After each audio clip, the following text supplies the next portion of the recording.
Hello, the question is the mass and the diameter of the planet are 3 times the respective values for the Earth.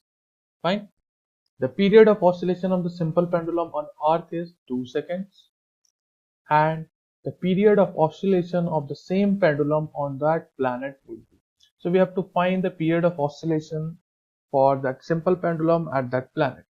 We know the time period of a simple pendulum is given by the formula of 2 pi under root of L by g, where g is what? Acceleration due to gravity at that planet. Fine. Now, we also know that g depends on mass and radius of the planet. So small g has value of g m by r square. Fine. So if mass and radius of a planet are different, g is going to be different. If g is going to be different, obviously the time period will also be different. So let's calculate the relation between g, then we can able to calculate the relation between the time period. So I am writing it. We can say that g, capital G is constant. So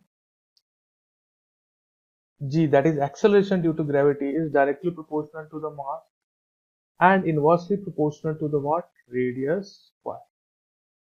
Fine. Now let's talk about I can write according to this g of planet divided by g on earth. We know for mass it is directly proportional, so it will be mass of planet divided by mass of earth, but radius is inversely proportional, so I can write radius of earth divided by radius of planet whole square. And we have given that here some data. Let's check out. The mass and diameter of the planet are 3 times. Mass is 3 times of the earth. So from this I am right, mass of planet by mass of earth can easily be 3. Second part, that diameter. So we know that ratio of diameter will be same as ratio of their radius, because what is radius? It's just half of the diameter. So if any ratio that is get halved, it will remain same. So RE by RP can be written as 1 by, putting these values here, this is 3 into 1 by 3 whole square, that comes out to be 1 by 9 into 3, find out to be 1 by 3. This is the relation between, this is G of P divided by G of E is 1 by 3. We have found this relation. Now let's talk about the time period. We know the time period is inversely proportional to this one, so I can write length and 2 pi is constant, so I can write time period is inversely proportional to under root of g. So we have to find the time period at the planet divided by time period of the earth is what? Under root of g of earth divided by under root of g of planet. So it becomes what? Root of 3 times from here. So again I can write time period at that planet is root 3 times time period at the earth, and time period at the earth is given in the question as 2 seconds. So time period at that planet for the pendulum is going to be 2 root 3 seconds. Fine. So 2 root 3 seconds is our correct answer. It represents the time period of the pendulum at that planet. I hope you have got your answer. Thank you. Hello everyone, let's start the question. Question says that two stars of mass 3 into 10 to the power 31 kg each and a distance of 2 into 10 to the power 11 meter rotate in a plane about their common center of mass O. A meteorite passes through O, moving perpendicular to the star's rotation plane in order to escape from the gravitational field of this double star. The minimum speed that meteorite should have at O is. So let's consider the following case. So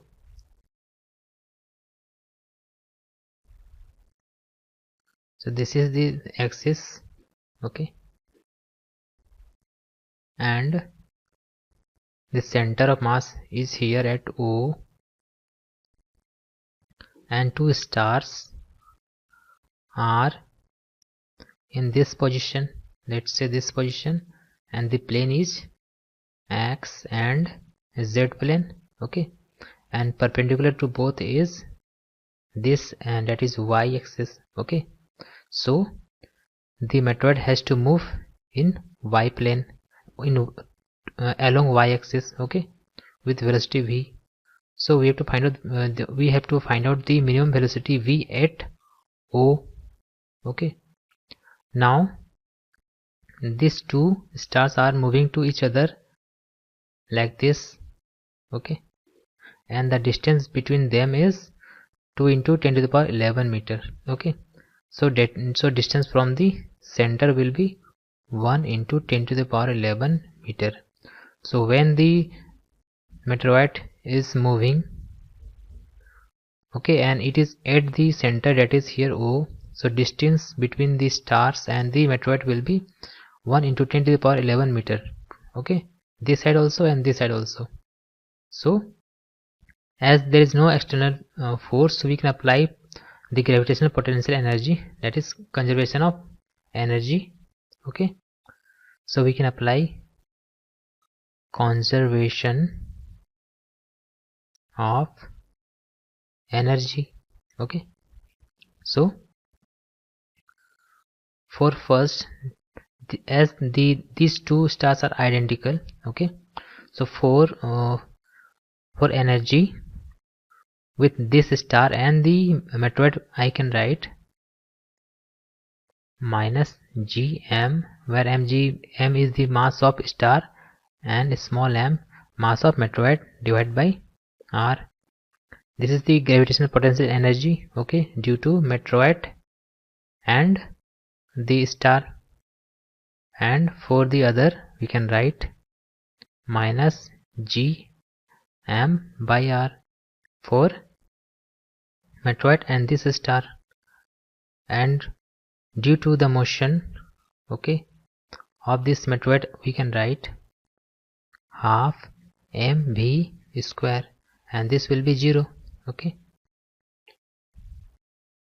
Now we can write this one minus 2 gm m by r plus half mv square equal to 0.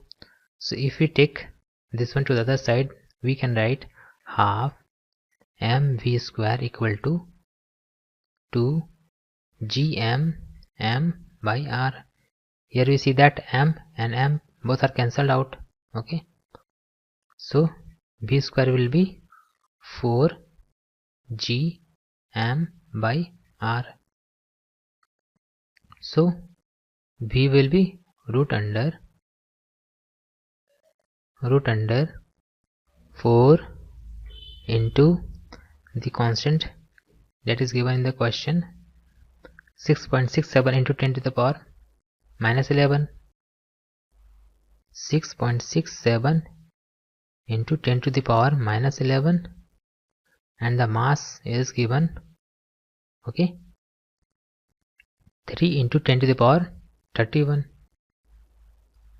3 into 10 to the power 31 divided by the distance, and distance we will take this distance, 1 into 10 to the power 11. So we can write 1 into 10 to the power 11. So if we solve this, we will get 2.8 into 10 to the power 5 meter per second. So this is the minimum velocity required. Okay, so if we check the option, this is the correct answer. So we can write the correct answer is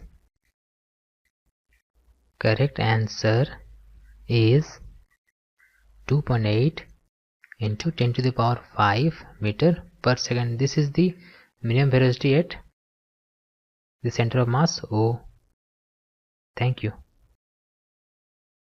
Hello everyone, so we are given with a question which says there are four particles each of mass capital M and equidistant from each other move along a circle of radius capital R under action of their mutual gravitational attraction.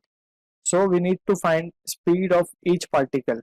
Alright, so let's try to first visualize the given situation. So we can see over here we have shown four masses which are equidistant from each other and moving in a circular path. So let's suppose we first try to calculate the force on any one of the particle or mass. So let's suppose we are interested in calculating force on this mass. So we can say first we will try to draw some construction over here. Alright, so if we consider this mass, so forces that is been acting on this mass can be written as this angle will be 45 degree. By symmetry this angle will also be 45 degree. Alright, because these two are radius, so we can say this angle has to be 45 and 45. Alright, so from here we can say now the force on this mass due to this mass will be in this direction.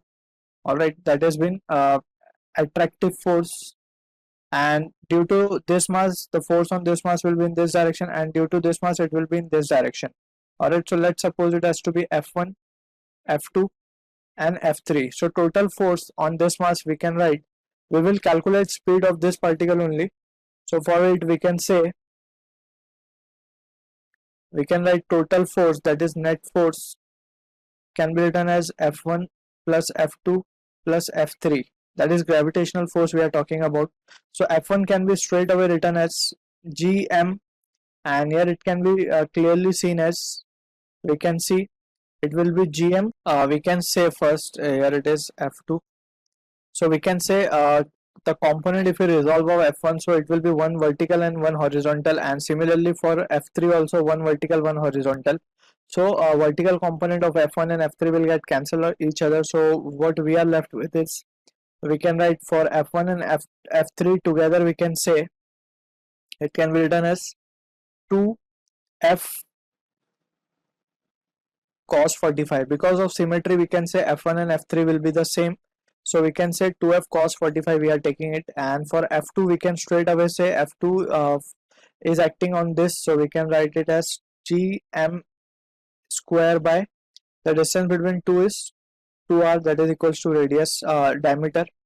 So from here if we solve it further, so we can say 2 into F can be written as now Gm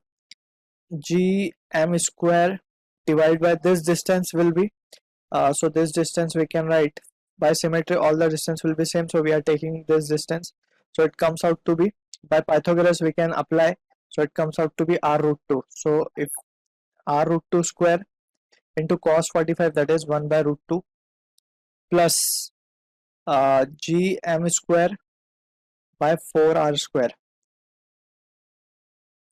Alright, so from here we can say finally the net force that has been acting on this particle will be, we can take Gm square by r square as common out.